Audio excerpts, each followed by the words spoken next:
So social media for Pan and Ice has been, without doubt, one of the biggest influences in our success so far. When we had put out a video, you know, it would go viral. People would, you know, be sharing it, be like, "What is this cool thing?" And it was crazy the response we got online on Instagram. I remember I had a little setup in my kitchen at home, and I'd be making some random videos. You know, I might put an Oreo in an ice cream or some Nutella and different flavors, and it would literally, I kid you not, it would literally get like several millions of views. I mean, I guess it was a bit of luck when we started it. The timing aspect was luck because, you know, if we had started it later when people had known about it, it would have been a lot harder to get that following.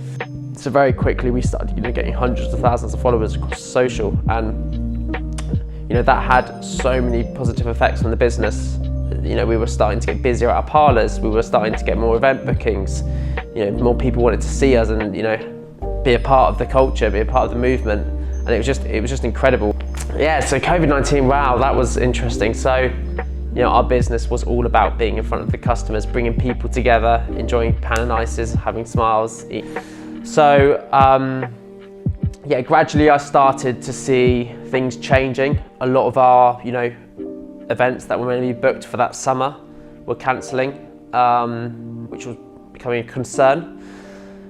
And also the retail side of the business, you know, people started to worry more about going outside, so numbers were decreasing there. I then was getting very concerned. I was thinking, okay, I'm in a position now where I've built this business, and something completely out of my control could potentially now take it all away from me. I had to think, basically, what can I do to bring this business back? One of the initial plans I had was to create a clothing line. So, you know, to sell online, to sell on our website, which was getting a decent amount of traffic soon, and we knew we could promote it for our Instagram. So I reached out to a friend and got him to help me with some designs of, you know, different t-shirts, hoodies, caps, etc., phone cases. It wasn't great, put it that way. The designs, I think I made way too many designs. I was like designing loads of different styles of t-shirts, thinking they looked really cool and they probably looked really bad.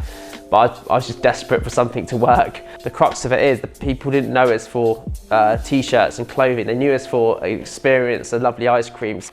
But then me being me, I'm not someone that would ever accept defeat. So I had to, you know, think, what else can I do in order to keep Pan and Ice moving forward in these uncertain times.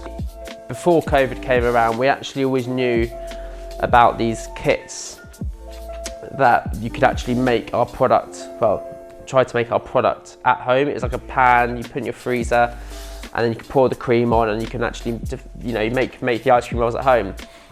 However, we had tested all of these that were on the market at that time, and none of them worked. I was like, I took a pan apart, figured out what could be done. I then found a manufacturer in China and said, look, this is what I need. They made me some prototypes, sent them back to the UK. I tested it into my kitchen, and it worked. My design of this new plate had worked. We launched it on a Shopify store. Started off quite slow. I was packing all of the orders myself, you know, just in our office, which was pretty much empty at the time, just putting them all together by hand and sending them out to customers. Then we started seeing some significant growth. We started marketing campaigns, you know, putting some money behind ad spend, and then then before we knew it, we had pretty much sold out of that first 500 orders. It's been incredible. These DIY kits have now become the future of Pan and Ice, without doubt. We have huge plans for it. We're selling, you know, we've sold tens of thousands at this point in time. It is literally crazy how well this product is doing. It's strange because from what was such an awful time where I was worried about me losing my business, has now turned into like potentially, you know, a blessing in disguise, where it forced me to innovate and to look outside the box and deliver something new. And it's become, it's now very exciting. We have huge plans for it. We're currently setting up for global expansion, so we've got a team working on that as we speak. We're about to launch it into the USA, and then potentially further very soon. Expect to see some big changes within the actual brand image. We're doing a full rebrand at the moment.